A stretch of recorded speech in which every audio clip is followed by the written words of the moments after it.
Our second last act of the evening, before we get your headliner, please welcome Mr. Kevin Smith! Woo!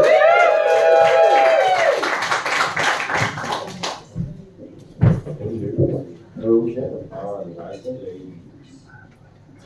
that was not a rhetorical question. Well, my name is Kevin N. Smith. First thing about me, the M stands for mystery. I had a change recently because I figured mystery was a bit cooler than Michael. I'm going to break with a tradition, what everyone seems to be doing tonight, talking about dating. I'm not going to do that, mostly because I'm single. Thanks for laughing at that one, guys. But yeah, I was wondering why, until recently, why I was single. Dating didn't seem to be working out for me. And then I was talking to my sister, and it all came into perspective. You know, baby sisters are great for them, stuff like that. You know, unburdened by things like parental expectations and basic human decency. They really tell it to you how it is. Do we have any baby sisters in? No. Oh, yeah. Kind. Yeah. One? Yeah. I forgot. Fuck you. Why is that? I went to Lakeville. What? I went to Lakeville. You went, what? I went to Lakeville, baby sister. I fucking doubt it. Eat shit and die. That's what I hope. Like, you haven't had to work for a thing in your goddamn life. I bet you, I'm looking at you now, I bet you think you can walk into the good room when we've had to fucking earn that right. It's the kind of thing I might be projecting and making big. But yeah, so my sister was telling me, figures the reason I might not be doing as well as I think dating is because apparently I dress like a lesbian. Yeah, kind of Ellen vibes. and it makes sense because I actually live with a group of queer women, and it's great, they're all my best friends. So it's not surprising that my fashion sense now is like what would happen when they put straight man into Pinterest. But it's great, for whatever reason, we have a lot in common. You know, a lot of things like flannel shirts, straight women not liking us back, and then the huge interest in girl-on-girl porn. But it's great living with them. You know, I learned a lot of things. It's like the Jungle Book, but instead of like a badass panther and a bear raising you, it's 8 people hassling you for your mom's phone number. So you can fill out your birth chart and find out if it's Pluto or Jupiter's fault you've been in a pissy mood all week. But yeah, which one is it for him? We're gonna say Jupiter. But yeah, so it's great. A little bit more about me. I just finished college. I got a degree in colors. Woo! That's only half a joke. I got a degree in design, but if you ask my mother, that's a bigger joke than anything I'm going to say on stage tonight. I'm not a fan of the visual arts. Like for example, last week we were walking in town and this guy had a heart attack, moved straight down, hit the ground.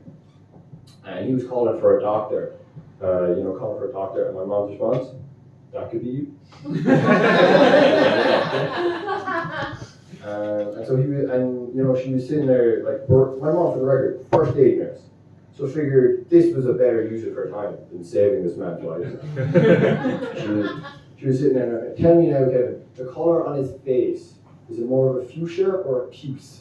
So puce, for those of you who don't know, is one of those high-level colours they only tell you about at the degree level.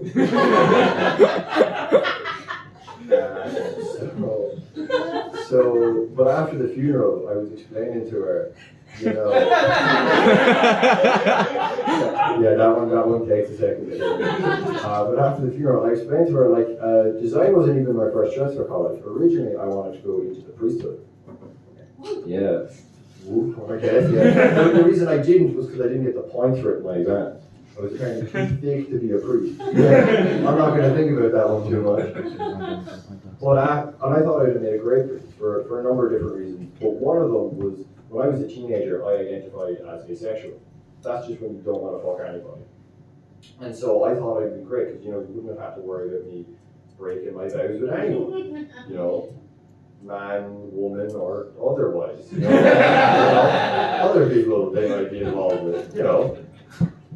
Don't make me say it, like, we all make it out. But that came to an abrupt end when I was 19, I was in a bar in town actually. Anyone know the Old Oak? Oh, yeah. Yeah. What a place to have your sexual awakening. It happened when, of all things, so what happened was this drunk middle-aged wino just comes up and shoves her hands down my jocks. That's not a joke, don't worry. You don't have to laugh at that one. But it was weird because it was like, I know I don't like what's happening, but I know it's because of who's doing it, not what's actually happening. Like, I'd probably be having a good time right now if you'd like cut your nails, your breath didn't smell like pasta, and you were my English teacher. That's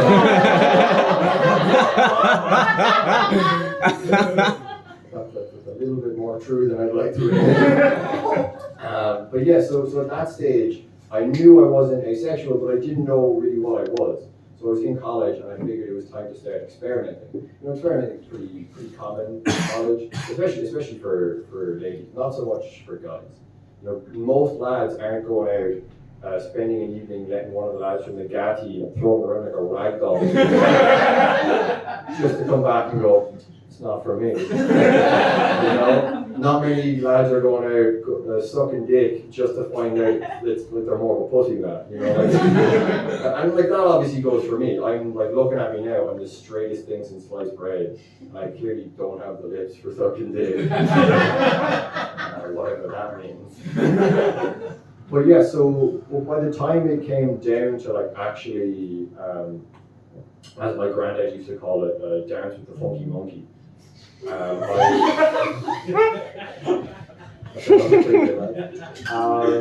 didn't know what to do, you know, like I didn't know where to go and what to be doing or who to be sniffing. So, like all I knew was all of the like WWE wrestling moves I had seen from the mountain of porn I was trying to get through as a backlog. By the time it came down to actually do it, like, you know, do the 20-toe tango, another one of granddad's things, like I didn't know what to do. But what we decided on, I'm going to have to get up, unfortunately for all of us, I'm going to have to do a physical demonstration. And if this works for all, you know, body types, genders, whatever you want to do. So what we did is, she was on the bed here, and I was kind of standing over her, and what you want to do is have a panic attack. I was just standing there, poor girl, just standing there like shaking like a bone vibrator. And the only way I could calm myself down was by thinking about something else. And what was on my mind at the time, what was like obsessing my head, was a fanatical obsession with Funky the Dolphin. I know. Does anyone here not know who Funky the Dolphin is? One person, class. The rest, I'm going to explain it anyway. That's how I set up the rest of my set. I have to explain it. So Funky the Dolphin is the dolphin. He showed up in Dingle Bay in 1983, and for reasons that are unknown to me, became the thing around which Dingle was centered.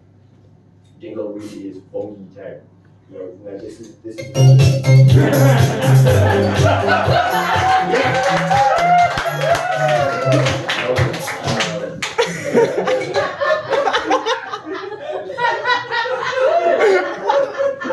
Okay, so fun fact actually about that joke. So I asked Ray if he could do that this afternoon, and he told me no, because A, logistically it was unfeasible, B, he had forgotten to bring an aux cable, and C, it was a fucking stupid idea. But I feel so vindicated now that everyone laughed at it.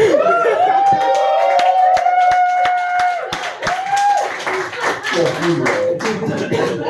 But also not fuck you, please give me another gig. And so, yeah, Ray knows I'm a good bitch. But so, what the fuck is that? Funky, that's it, yes, okay. Funky town. The funky town, Jesus, fuck. Funky town. So you can take a funky theme to tour the town, cruise at the harbour, and after a long day of exploring natural wildlife, kick your feet up at a bar that is, you guessed it, funky theme. Now, for those of you who don't track the the movement patterns of bizarre natural wildlife, which I hope is most of you. You may have heard the reports in 2020 that fungi was officially declared to be dead as fuck. But I would actually put it to you that fungi died 20 years ago, and in the meantime has been the subject of numerous cover-ups by the all-powerful Dingle Tours on board. Now, why do I think that? Now, the main reason for that, I would say, is because the average lifespan of a bottlenose dolphin is 17 years. So we've got 83 to 2020. I may have done past maths, but I think that's a little bit longer than 17 years.